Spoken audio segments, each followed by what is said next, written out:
Okay, hello everyone. Good morning, good afternoon, and good evening to you, depending on which part of the world you're in right now. Welcome to the 17th in the series of the Water Channel webinars. Last Sunday, so the day before, the IPCC released the synthesis report of its fifth assessment report. The report raises a number of issues, but there's a clear focus on the urgency of the climate issue.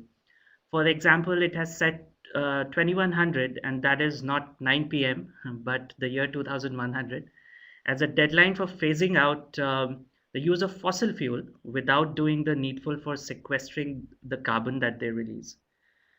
I mentioned that just to sketch out a little bit the context of today's webinar. The report on Sunday adds a bit to that context. The topic at hand is biochar culture, and we would like to place again and again due emphasis on the word culture, as we would like to emphasize upon the fact that biochar should not be considered as a tool in isolation, which is a silver bullet or this or that. Like most other solutions, we should look at the thought and the approach that it is based on. So, biochar is based on the idea of reuse, it is based on the idea of sustainability, it is based on the idea of reducing our carbon footprint. These ideas are part of a larger culture of sustainability, and it is that culture we would do well to adopt rather than to just look at biochar as a thing to apply to the soil. So, with this, I would like to hand it over to Dr. Sai Bhaskar, who will lead this webinar. We are really fortunate to have him with us here today. Dr. Sai is a rural entrepreneur. He has chosen to focus on rural markets. He has pioneered a number of technologies and products in rural markets in India. His most recent forays have been in the area of good stubs or efficient stubs and biochar, of course. His detailed bio is available on the Water Channel, and I would like to encourage you to go through it to get a sense of his long list of credentials. For now, I would just like to hand over the proceedings to him. Sai, please take over. Greetings to everyone. I am happy to see many of us here. I know them well. I had been seeing them or reading them, but for the first time I am speaking to many of them. This biochar culture, this book, which was recently published in August 2014 by Meta,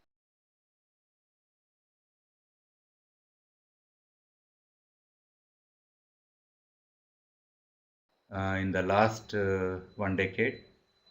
Especially these experiences had been from the parts of India where agriculture is very old, and there had been evidences of people using biochar knowingly or unknowingly. So I started exploring these things with the communities and try to understand the applications and various other things. So that's how this book is a compilation of all these things, and definitely through the e-groups and the international community and the scientists around the world who are working on this subject deeply, and still this subject clarity and the scientific basis is still emerging. So meanwhile, to consolidate the understanding, this book has come up, and definitely there could be some gaps which we could fill up. So here, let me start the presentation. Biochar is, as we all know, the fundamental that it is nothing but charcoal. But other than combustion, we want to use for many other purposes. That is one of the ideas. And this is from the pyrolysis of biomass, its origin. And this biochar culture, basically this term was not existing. The biochar itself, the term which came into existence since 2007 onwards, if we see the Google trends. Otherwise, this term had been there since very long, but the people had been using extensively this term since 2007. But biochar culture is the term that came up as a result of this kind of holistic understanding. And this is historically it is known. We can see right from Amazon to China, Japan, or any other country, including India. There are evidences of this biochar which had been used, and it had been traditional and cultural.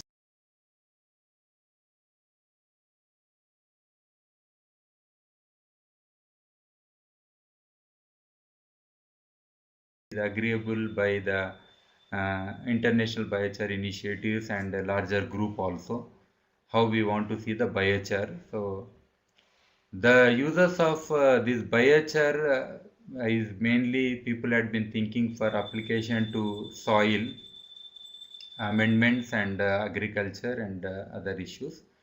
But apart from that, we have many other issues which are already taken care or which are being adopted,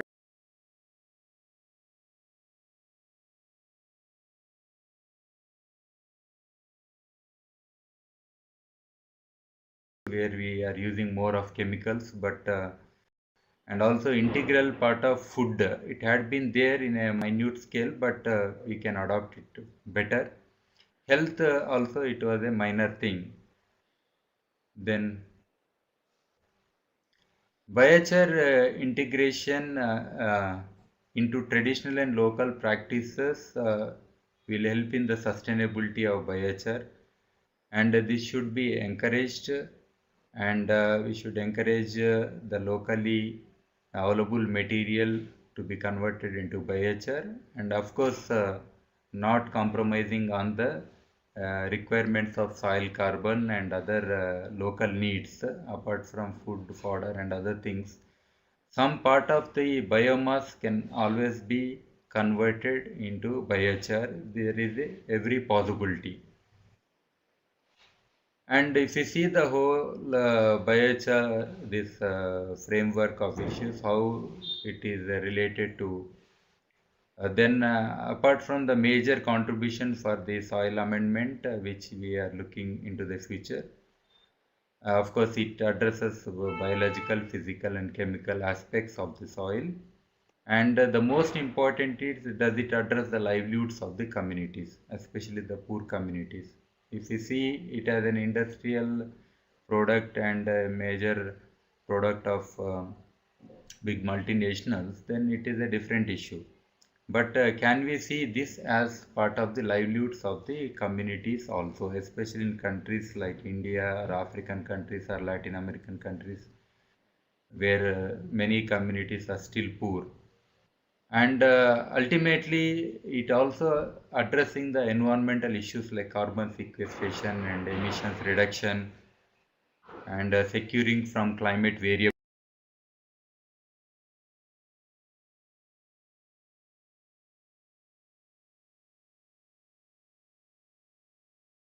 Policy is very much required, although many initiatives have been taken up on a pilot scale, and things are working, but still at a policy level we have not achieved much.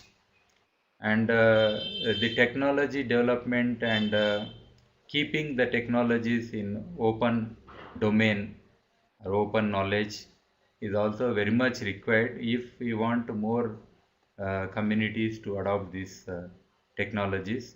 And research, of course, many universities have recently started research. There had been some considerable research in some parts of America, Australia, UK, European countries, but still there is a lot of research required in this aspect.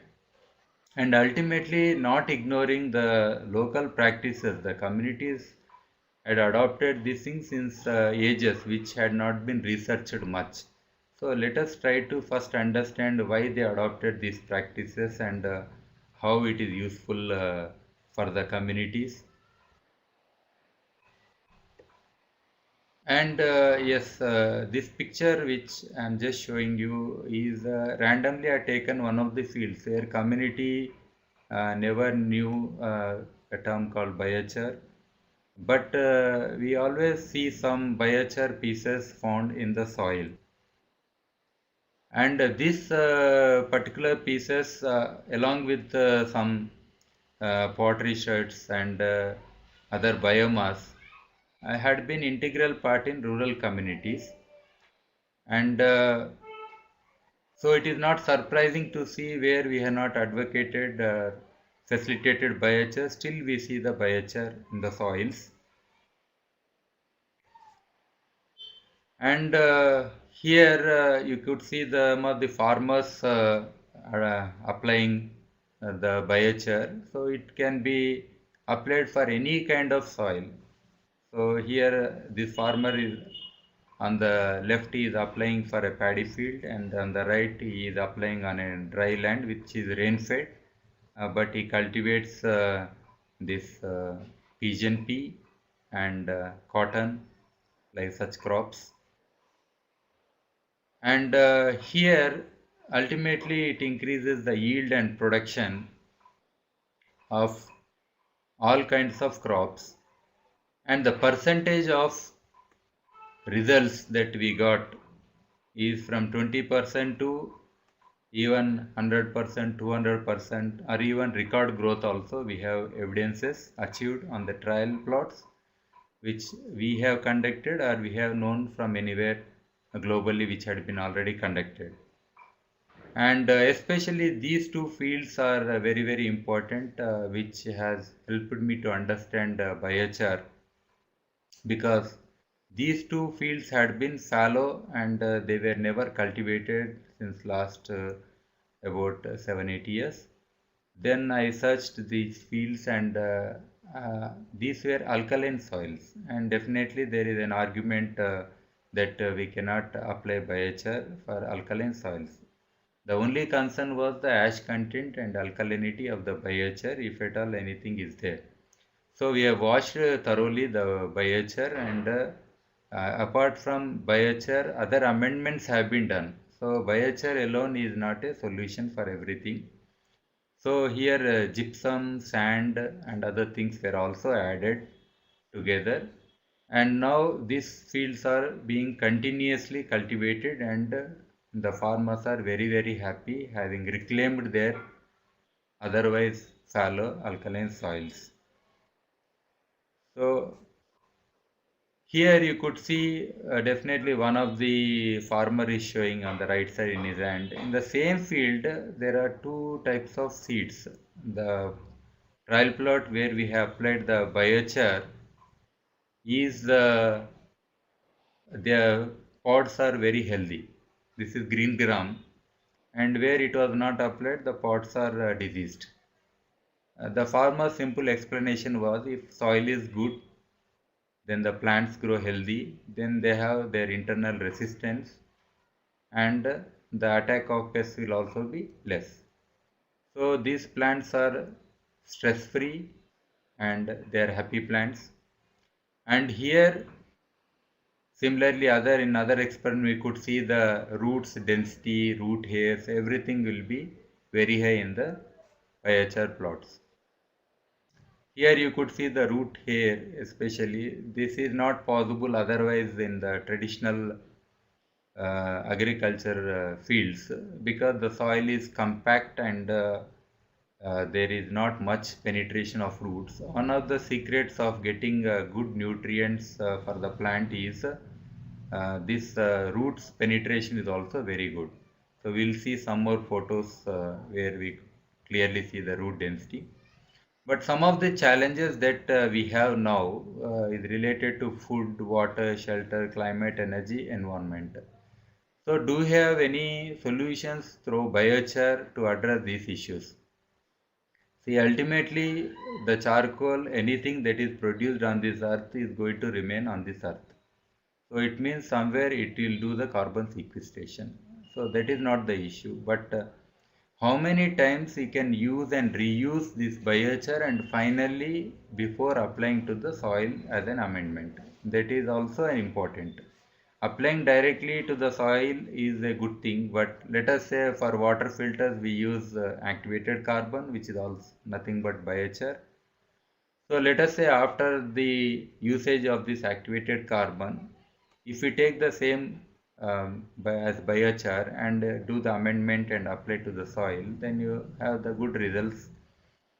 And similarly, for shelter, we need lots of materials for construction. So there also can we adopt this biochar as one of the material ingredients which we had been traditionally seeing.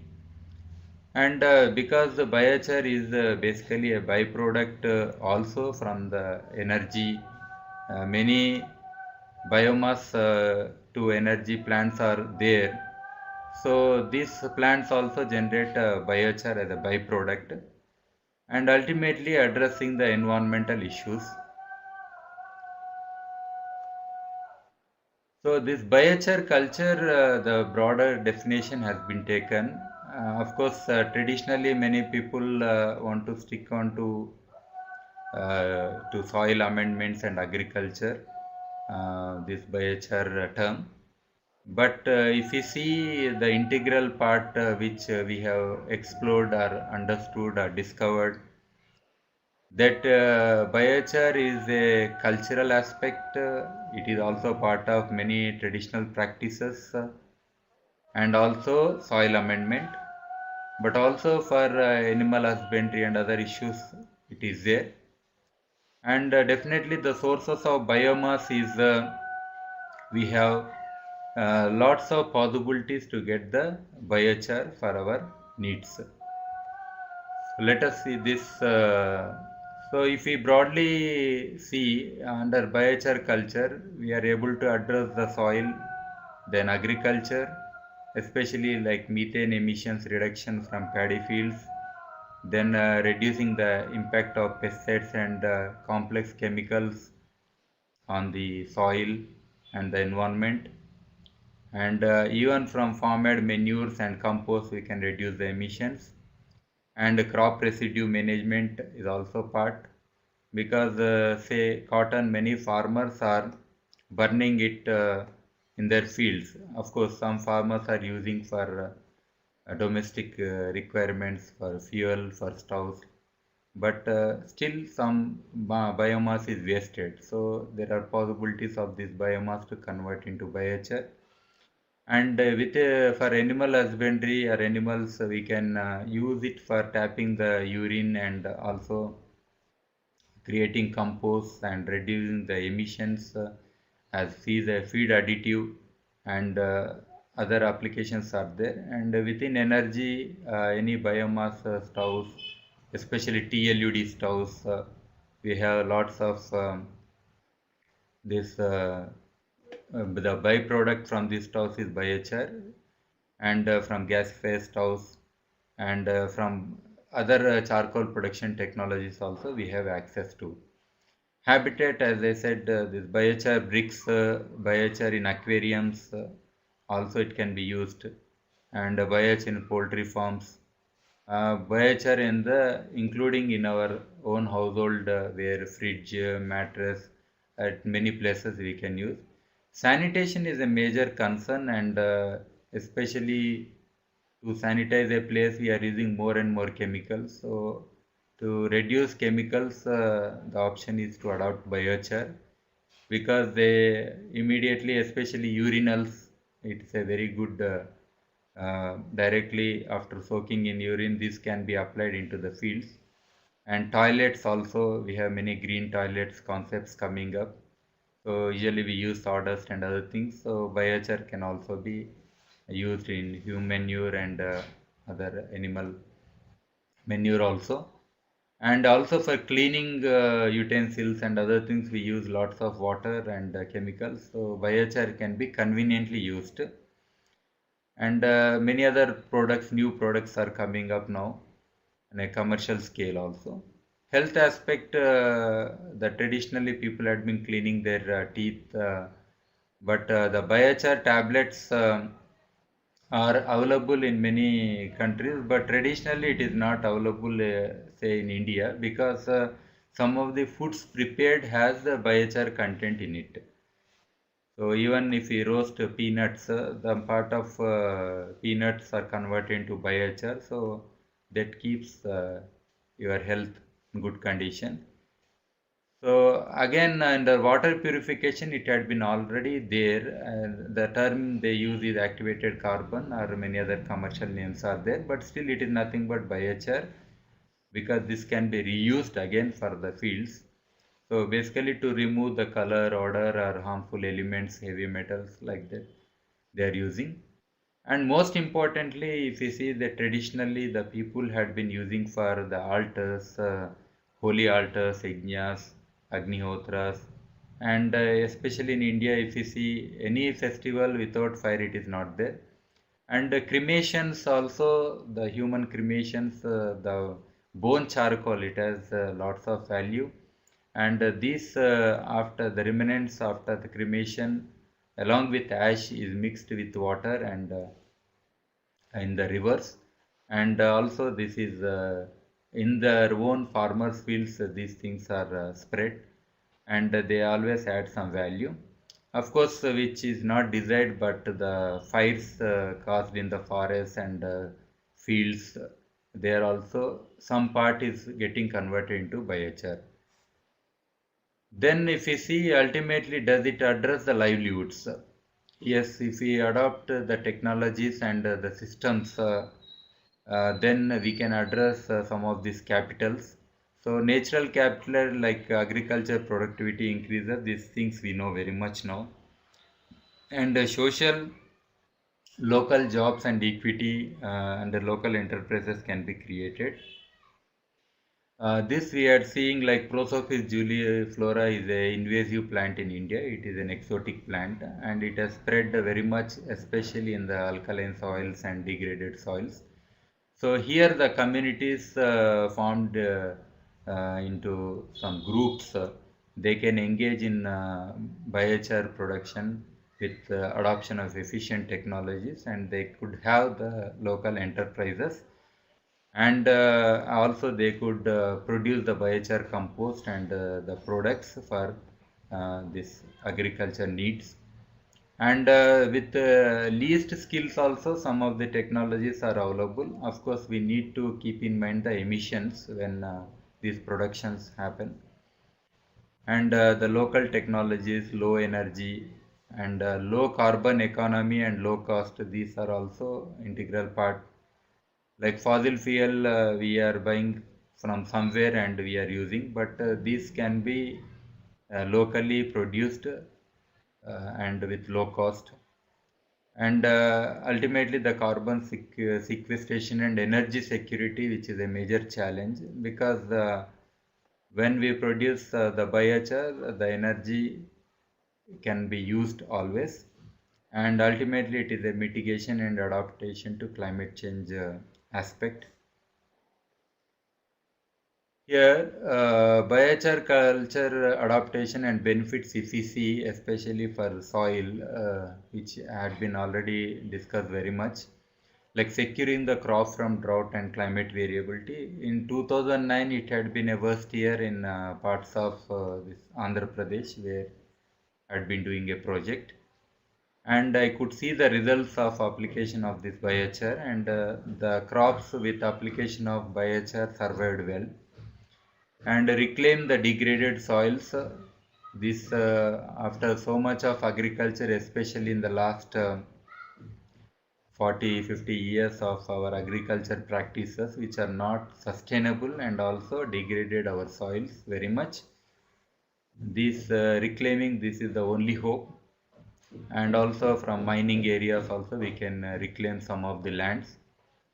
And ultimately the water conservation in semi-arid areas, and which is a major part globally, the coverage of area and people living, and the impact of hazardous pesticides and complex chemicals to reduce, and emissions reduction and sequestration of greenhouse gases, and especially as I said, the biomass from fields can be converted into biochar rather wasting or burning in the fields openly.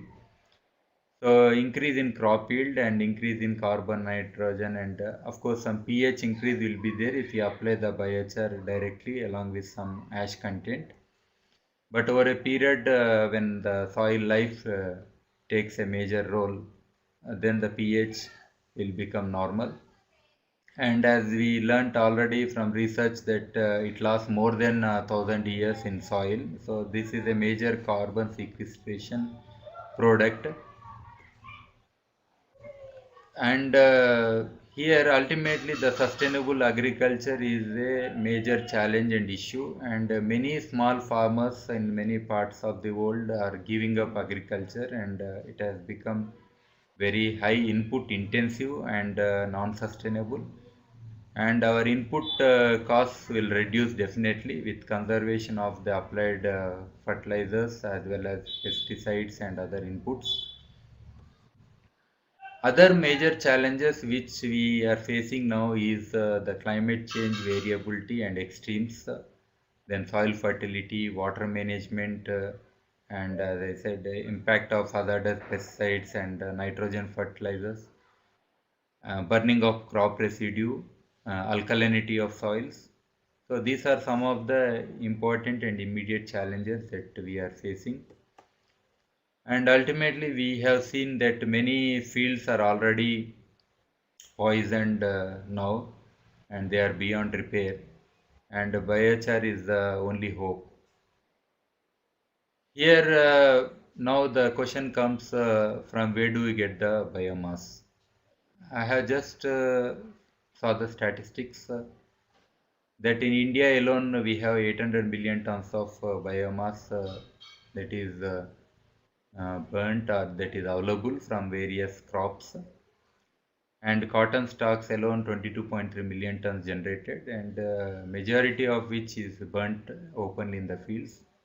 Drosophis juliflora, we have no issue. It is not a local or forest species. It is an exotic species. So there is no issues with the forest department also if we cut and convert into biochar. And it is a very hard species and very good biochar we get as a yield. And rice husk is another major product available. Of course, the carbon content is so low in the rice husk, but still we get more ash. But it's good for application in acidic soils where the ash also plays a role in reclaiming those highly acidic soils. And other any other biomass locally available can also be used. Then here, if we see the cycle of stoves. Stoves is a major issue still. Access to energy by poor and rural communities is a major challenge, and we have the always a question that from where people will get the biomass, and some people complain that they are cutting the forests and they are bringing as fuel wood and they are feeding the stoves. But any common lands or forests or including fields, we need biomass to sustain this energy requirement in the rural areas as the population is also growing and fossil fuel prices are going up. So here the stoves which the TLUD stoves or gas-fired stoves, these are the promising stoves which also yield the biochar as a byproduct, and this biochar can be used again as biochar compost and or biochar for the improving the soil fertility. So this is an important loop in the rural areas. And some of the biochar producing stoves which I have designed and facilitated to the communities. So all these stoves yield good amounts of biochar up to 20% biochar by weight of the fuel used. They have yielded up to, and these are very low cost and efficient gas-based stoves, and many other designs are also available. And I see Paul Anderson is online and he also designed several of such stoves, and many who are also involved in biochar are also involved in the stoves aspect. So it's an integral aspect also, especially if we look at the agriculture and rural communities and energy needs. So here again we see the livelihoods of many people are dependent on this rural energy aspects. You could see a woman cutting the Prosopis juliflora, and we need some improved tools for cutting and harvesting this biomass, and to reduce the hardships of women and men who are involved. And the lots of biomass that is available locally, and which is otherwise used as fuel wood in traditional stoves, that is available. But with improved stoves and TLUD gas-fed stoves, we can always have the biochar as a byproduct. And we are seeing traditionally people had been already producing biochar, not for the purpose to apply as a soil amendment. Traditionally, they sell it as a product, charcoal product. Charcoal has so many applications, and which we all know. And there is a now with biochar coming up as a major requirement for soil amendment, there is a competition also from other sectors. Whether we produce biochar for application for soil and other amendments, but traditionally this production had been always there, and only now the demand for this product will increase. And here some of the gasifier, this pyrolysis technologies have shown here. These are the models which I have created and used for producing the biochar. Basically, all these models are based on the TLUD concept. So here, ultimately, the goal is to reduce the emissions and produce the biochar efficiently. So here, ultimately, how to use the biochar as a soil amendment product. See, many people say that biochar is not a direct applicable product, because if it was directly applicable product, people would have seen the very good growth of any plant where the charcoal has been produced. Actually, if you see traditionally where charcoal has been produced and it is fresh, nothing grows there. Of course, due to heat and other things, everything dies. But still, there is a process of oxidation and treatment of this biochar required before application. So traditionally, people had been doing through their rural trash and compost pits, where they are applying the biochar from the traditional stoves into these pits, and ultimately this material over a period gets matured and oxidizes, and then this can be applied directly to the fields. But here to produce one of the basic things which I have adopted for the communities and parts of India is this biochar and compost or farmyard manure taken in equal parts, and also jaggery about 1%. This is nothing but a product of sugarcane. So this, apart from that, green mulch if available, we can use about up to 10%. So by mixing the equal parts of this biochar and compost together, and sprinkling with the jaggery water, and soil microbes, this is a question, from where do we get? So commercially the soil microbes are being sold in different parts, so we can procure directly. And also you can have your own place, where an unaltered place and a natural place where lots of biodiversity if you can manage or maintain. So that soil which is unaltered, unplowed, where no chemicals, no pesticides were ever applied, and from those places also some of the microbes, means the soil if we collect and add, that also can be added. So this way all these things when mixed together for about 15 days, every day or every alternative day if you turn it, then this is one of the basic products. But this is not the ultimate product or for every kind of crop, because each crop and the type of soil and other things are also important. So this is a general product, but definitely this product is useful for application to all kinds of fields. And this is how the traditionally the farmers were taught to make their own biochar compost with the ingredient as I mentioned. So these poor farmers, they could create their own biochar compost in their own fields with their own materials, and they were very happy because this is a low cost and sustainable solution for them. And this biochar usually in some of the semi-arid areas where Prosopis juliflora is very high, the people had converted into the charcoal, and from the leftover charcoal or some of the charcoal from those places they brought. It is very cheap for them because the locally it is produced, and that they have adopted. And ultimately, whether biochar compost, when we are preparing, it has three important aspects in a biochar, that is physical, chemical, and biological. These three aspects are very, very important in the biochar compost. This is not a chemical product or just a physical product.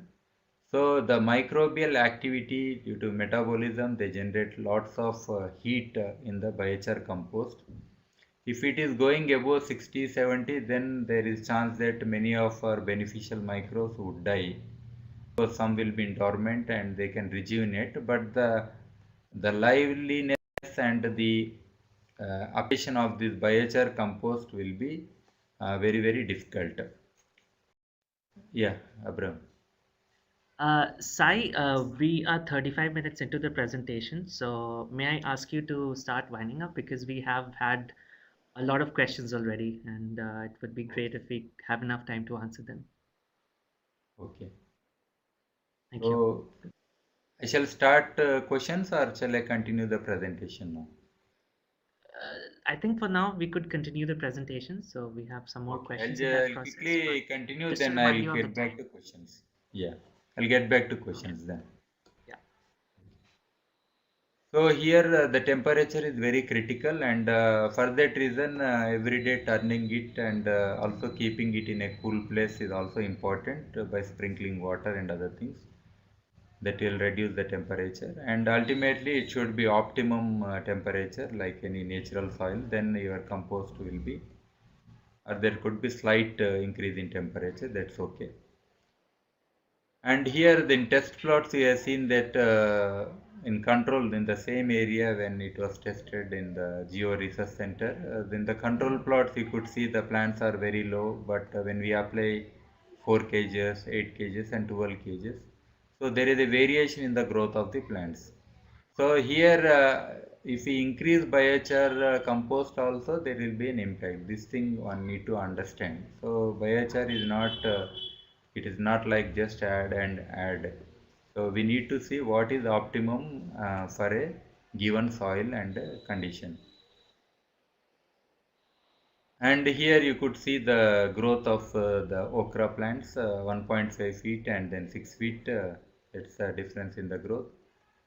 And rhizobium, definitely this is one of the secrets. You need not apply the urea when there is so much nitrogen in the air, because the microbes would do and supply with the symbiotic relationship. And it was very surprising for me to see these nodes of rhizobium in the plant roots.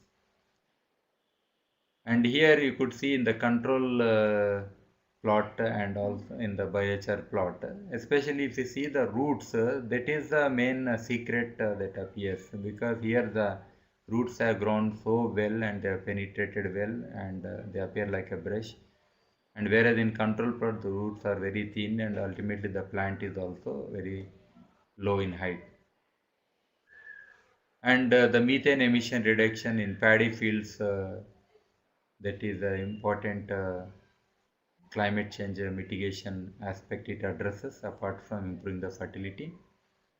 And in some of the livestock pens where the urine is usually wasted, so this urine is soaked in the biochar, and then this biochar is directly applied to the fields.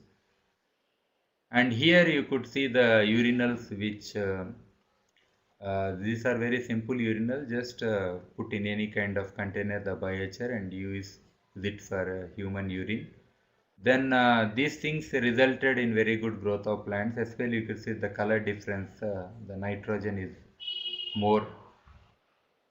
And pottery shards, of course, what is the relationship? But definitely, if you say biochar is a 100% good product, pottery shards at least have 50% of the characteristics of the biochar, because it is also porous, it can retain some moisture, and it when applied to the soil, it is benefit to the plants.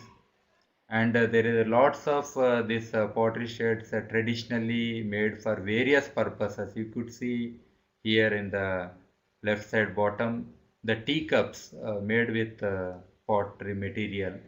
And after tea there is always some sugar and within this one. And when these are broken and applied to the soil, it's a very good thing.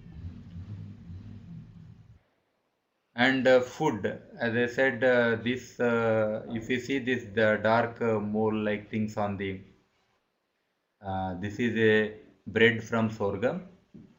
This is Indian bread that is made directly, not with yeast fermented. And there is lots of this biochar. And anybody who ate this particular roti, what we call, is always healthy. So one of the secret is because we always take some part of this bread in the form of biochar also. And here biochar in living places. This is an important aspect, especially in our indoors. The indoor air pollution is the major challenge. Then outdoor pollution.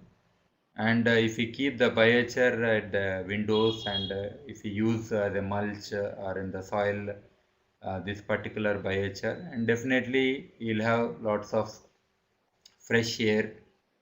And these had been traditionally being used in parts of Japan and some Far East countries, but still we need to adopt these things now as a practice.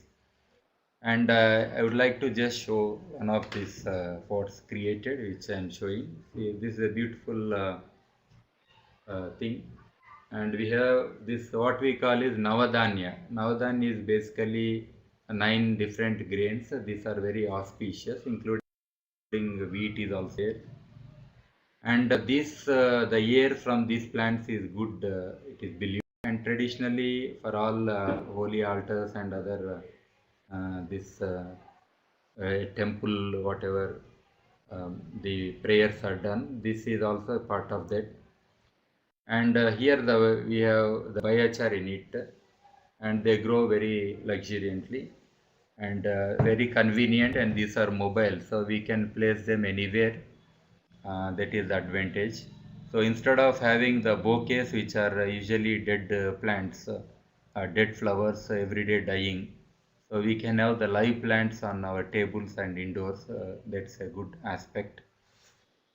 And as I was discussing about food, I would like to show this thing also. So this is an Indian pancake. By mistake, it was overcooked. So it got converted into biochar. This is an Indian dosha. So I believe, but this has very good life. It doesn't decompose. So you can hang it anywhere, and it also purifies the air, and it's a good, like it is more like an ornamental thing now, and it is so thin, you can see it is like paper. And here waterless cleaning, so we can clean our utensils with the biochar, especially rice's biochar is very convenient for cleaning the plates. And because it has some silica, it is very easy to clean up everything. And especially when we have this non-veg and any egg or any product that as part of food that emit lots of smell from the plate. So you need not use any chemical, just use this rice's biochar, and the plate will be like the new plate just brought, and it will be as fresh as anything. So we can reuse it again. And especially if we see the green buildings, traditionally in all the mud walls, what I have seen is there are some charcoal pieces embedded. And not only that, we have this bones or pottery shards or some bangles or many things, bottles, everything that are seen in the traditional mud walls. So what I have observed is around this biochar or charcoal pieces, there are no cracks appearing any kind.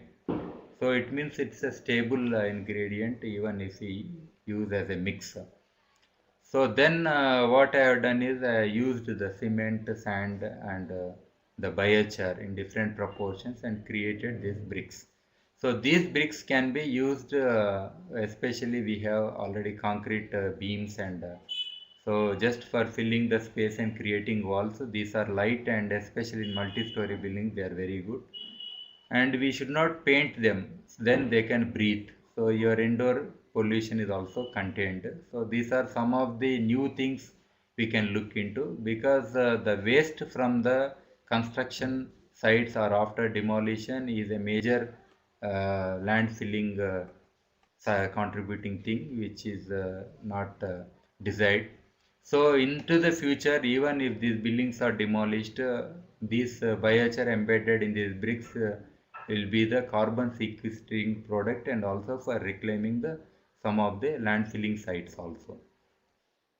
And this is the research center which is where I have used biochar bricks to construct them.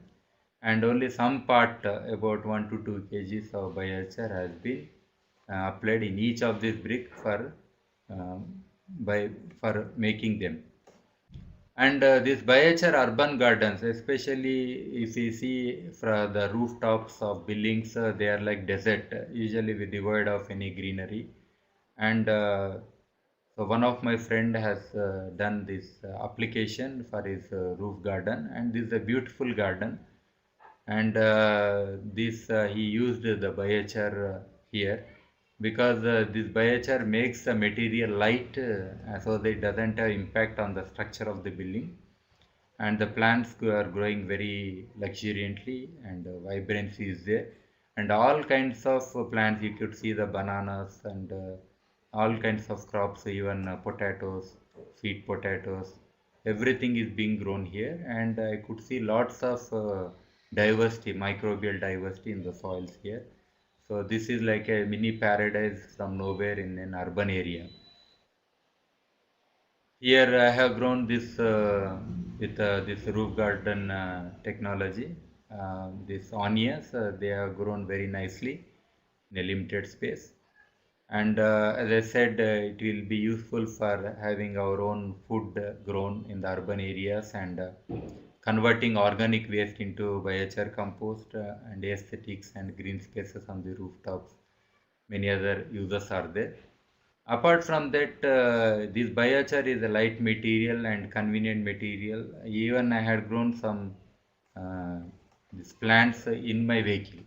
So this is my car, and the next to the steering wheel there was a space. So I used this biochar to grow some plants. And this is an option that we could always have that freshness within our vehicles. And here, some of the other innovative thinking or thought has been there. Then, why do we waste water when the plants are some of the most handicapped things? Because they can't, their roots can't move, and you are giving water at one point, and so much water goes as percolation or evaporation, and some water goes to the roots.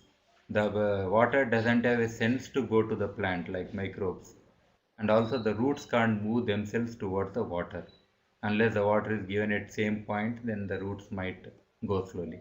So some of the thoughts were like this. These things are already in application in different forms, but some of the solutions that we could have is rootigation is, can we have a root which is where the biochar is applied at that zone, and directly through drip or some irrigation method you could give the water directly at that point, so that the water remains perched at that zone and the root will have access to water directly. So instead of blindly giving over the soil, now we can get to the root and give. And can we take a space around the plant and apply the biochar in a perched form? And this red color line that you are seeing is a kind of semi-permeable or impervious membrane that you could create with wax or some kind of waterproof materials that are available, and apply the biochar so that the plant will have more access to water and there will be less wastage of water. And similarly, this floatigation is another issue, especially when we have so many water bodies. Can freshwater bodies, can we could create the floats where we'll have these containers and with biochar, and through capillary action, slowly the water moves into the containers and the plants will be growing. And these floats are there, which also adds to the aesthetics and tourism and other requirements. So this is another idea. And sewagigation is a simple idea that we could all the water that flows through our drainage systems. Can we have some kind of structures on the bed of these sewerages where we could have the sand, biochar and gravel, and we have some perforated pipes so that some water will get collected into these pipes, and this water can be applied to the plants along the lined plants along the roads and other places.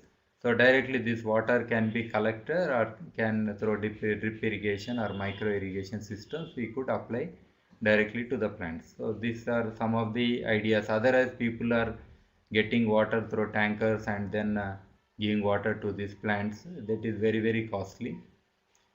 And yeah, this is here I would end, and we could have more time for discussions and questions. Yes.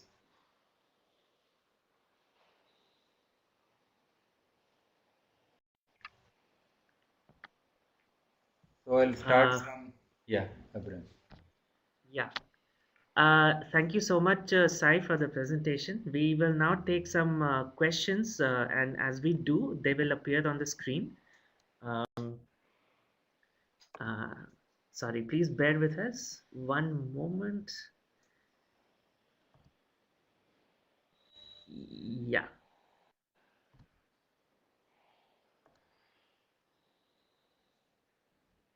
Ah, okay. Okay, so the first question that we will see on our screen shortly is from Cecilia. This question came in by email ahead of the webinar, and she is referring to some references made on certain websites related to biochar and some publications related to biochar, and she would like your comments on that. I was wondering if you could expand on the statement. Biochar increases soil microbial life, resulting in more carbon storage in soil. Doesn't increased microbial activity mean increased decomposition and hence increased heterotrophic soil respiration? I think there are several studies that look at this in the biochar literature. Would you like to respond to that? Yeah, this is a tricky thing that we see, but the first thing is biochar uh, definitely increases the soil microbial life. When when we apply the required nutrients or food, that is basically the compost and other materials that we are adding, or the green mulch, so all these things are basically the food for the microbes. But the microbes have a safe haven or space for them to live now. So it means they are eating more. Good. Then ultimately the soil structure and the texture and the overall the system is improving. So that's why initially applying biochar directly sometimes will deplete the soil, and there will be less growth of plants. But over a period of time, even if you apply direct biochar to a field, because we want to see immediate results, we are going for biochar compost. That is biochar plus vermicompost or farmyard manure or something that we are adding together, so that we don't want to see the negative growth of the plants in a particular field. So another important aspect is the total carbon that we see in the soil. One thing is the fixed carbon, that is a biochar carbon. Decomposing carbon is all the including life, the microbial life, the mass of the microbial life is also a carbon. That is also part of thing. So this total carbon in the soil will definitely increase. But if we are getting more yield and the water is the only thing that is basically that we need to make it accessible in a soil. So but because of the nature of biochar, the water retention and other things are also addressed. So now with water availability, the microbes will have access to have minerals and other things from the soil, and it will always contribute to the plant as a symbiotic relationship, and plant will also release some material for the microbes to access. So this becomes a symbiotic loop into the future. So immediately if you see, definitely this kind of things would happen. That's why incremental application of biochar is more preferable than application of biochar at a time in large quantities. Like people recommend up to 30 tons per hectare, but how and when? So slowly, if you apply biochar in smaller quantities over a period of time, then these kind of shocks will not happen. So that will take care. Okay. The next few questions they are about the very fundamentals of making of biochar, the process of making of biochar, and there are four separate questions, but to my mind they can be uh, combined into one question, which would be something like, uh, what does the process of making biochar look like, and how set is it like, and how much, like, have you observed any variation from region to region, from place to place, depending upon what material is available locally, etc. Yeah, making biochar is basically is not a easy thing if one want to make on their own, because we need lots of practice on that. Especially as you rightly said, from region to region, the availability of biomasses, the types, the size, their calorific value, the nature, everything is different. Like recently somebody was asking, I have lots of paddy straw, can I make into biochar? It's a difficult thing because it is such a light material. Even the amount of energy that is used to carry this to a place for converting into biochar or compressing, all these are the challenges. So one of the convenient and methods is go for the hard species of plants. Second, go for the exotic variety of species. That's why the Prosopis juliflora is still one of the best materials. And when we make with hard materials, it takes more time for making biochar, but the yield is good. But if we have loose materials and if you want to make on a small scale, then you can have small retorts or the TLUD systems, which already have shown in the picture. These they cost very low, so you can use such systems when converting the loose materials into biochar, and within 24 hours also you can get the biochar by these systems. And other cone method is there. That is a simple cone is there, and inverted cone, and just go on putting the biomass and you'll get the biochar. This is already being tested and appreciated by people who doesn't know much how to make the biochar. Then this biochar is not a substitute of fertilizer, uh, because the fertilizer, the term is basically, let us say, chemical fertilizer or organic manures and other things. If you have two categories, then definitely the biochar is not edible to any microbial life. That's why its retention period in the soil is so long. So we should always add some organic manures or fertilizers along with the biochar. So, but only thing is that the total retention of these fertilizers in the soil has improved, the emissions have reduced, and accessibility of these fertilizers to the plants have improved like that. So these things have improved much. So that makes a difference, and ultimately the penetration of the roots in the soil also is very good with the biochar. And what are the temperatures of gasification? Usually in pyrolysis, we can have low temperature pyrolysis, and long term the time will be very high, and you can have high temperature also for producing the biochar. But in gasification in TLUDs, even the temperature can go up to 1200 degrees easily. But in pyrolysis, what we are seeing is around 300 to 700 or 300 to 800 degrees. That is the temperature where we get good yield of biochar, which is very good for application to the soils. And what are the parameters for organic fertilizer production?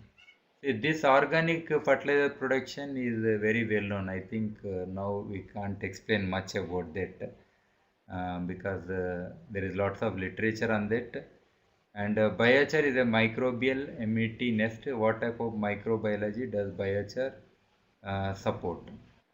Biochar supports the fungi, the micro, very very micro bial life, and all kinds of microbes it supports. But what we have seen is when we apply freshly the biochar, some of the other soil life like ants or termites, for them it is very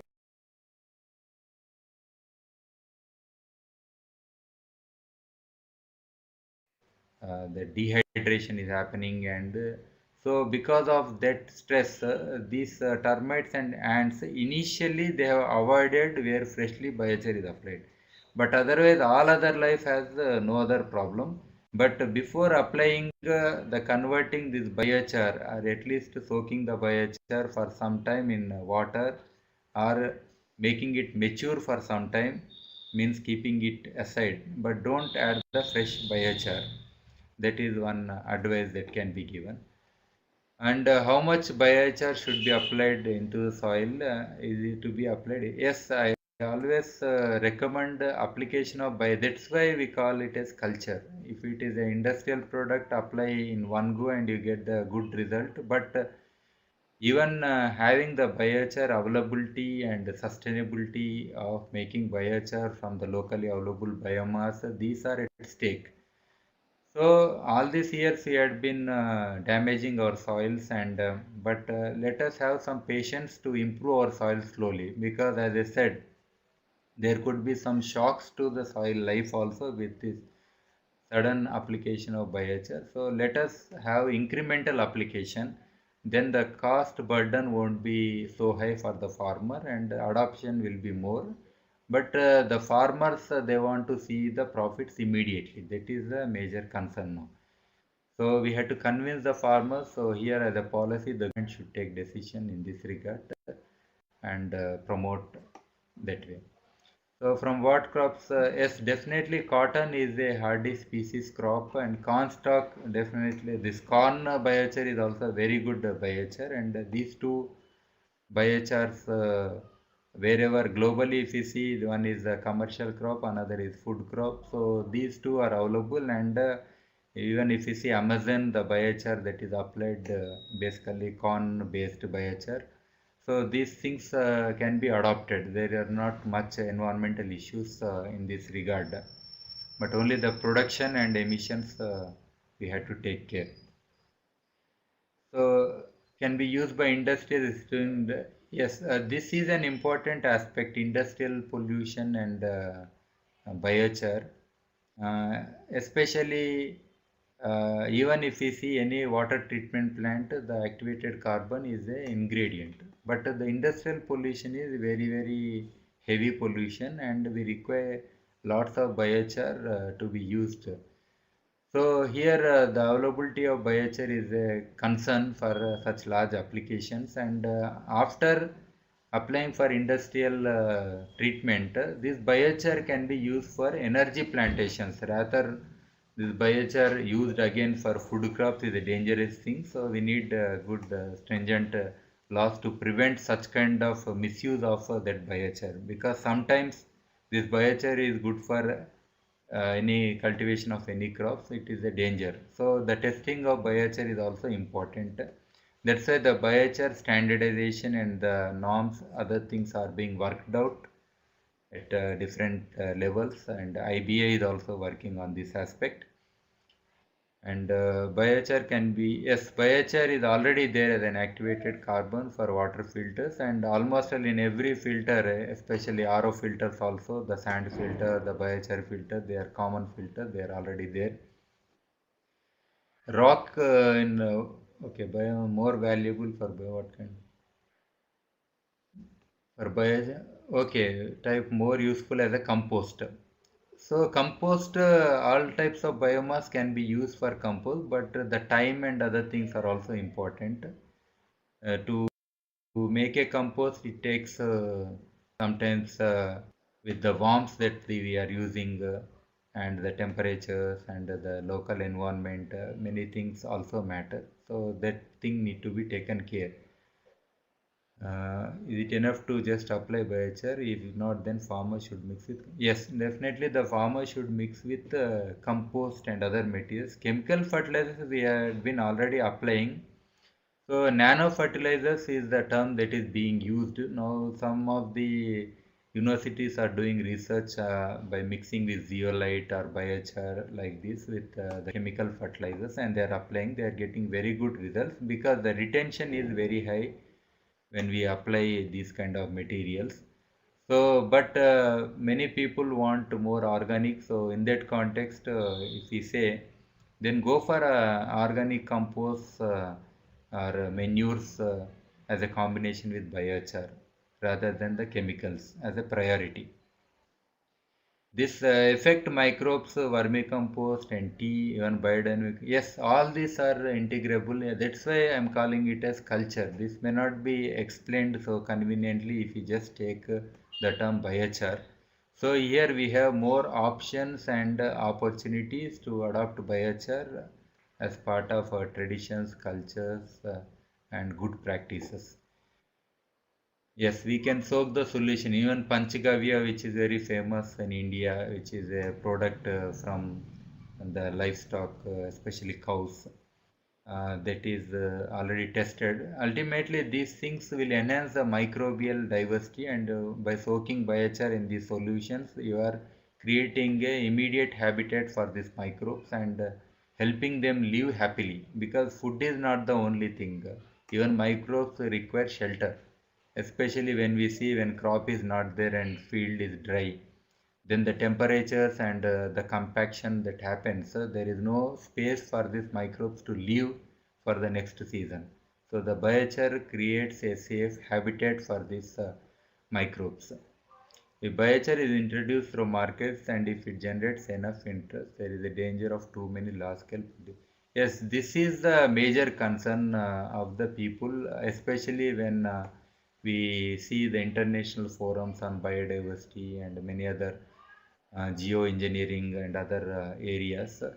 They are criticizing the biochar coming as a industrial product. If as a traditionally the charcoal has been produced in several countries and it is being used, nobody questioned. But when we are using this biochar and when we are discussing the application and other things, then people are suddenly started questioning. If the question is there for this charcoal, which we are calling as biochar for our needs now, then definitely the charcoal itself should be questioned. No, but the question is there are different plans or schemes that are emerging for some of the multinational companies. Maybe those approaches are being questioned, not the issue of biochar and its good value. So this difference we should understand. Otherwise, we can't say that traditionally what the farmers had been doing since century is wrong because that is what sustained our agriculture systems and the soils till date. Yes, that's a good thing to grow your own trees and crops and use them for char. Yes, this can always have even the hedgerows and other spaces that we have. And with the recent hybrid crops and other GMOs and other crops, the crop residue percentages come down. The The product is okay. Let us say the cotton plant. Earlier, I calculated for 1 acre of this cotton crop that is being grown. Hardly I get 30-40 kgs of biochar if people are directly burning it in the field without much this adopting the charcoal production technology. So that way, if you see, it is very very less the quantity that is going to the field. So that's a challenge. So traditional crops are traditional species of plants, seeds, where the total biomass or crop residue is very high. That is very good. It's local economy, and that is very very important. That's why this biochar culture addresses the local economy issue more than the industrial issue. Industrial issue, many companies have emerged, more than 100 to 200 companies are already there, and they have huge technologies produced, and they have huge challenges of getting the biomass from different places, and that industrial approach is being questioned very much than the local economy aspect. Within local economy also, the community should be encouraged to grow more plants and then convert into biochar. So lots of awareness and policies are required at this stage for the sustainability of biochar. And the good thing should not die with bad understanding. So we need to work a lot to create awareness on this issue at different levels, at scientific community, the policy level, at local communities, to make it more sustainable and understandable by everybody for the good. Okay, I think with that, we seem to have reached the end of the questions and indeed also the end of this very absorbing session. So, thank you so much, Sai, for your time and for your explanations and for your very informative presentation. And I would also like to thank everyone who joined in for the joining in and also for their questions and your engagement. I would like to point out that a recording of this webinar would also be available on the waterchannel.tv/webinar. There's a link in the chat box. So the recording would be available on that link. And also on that particular webpage would be a list of future webinars when we organize them, as we plan them. And there's also a list of recordings and information about the webinars that we have organized in the past. So I would thank you like everyone to, for joining. yeah, Yes, thank you.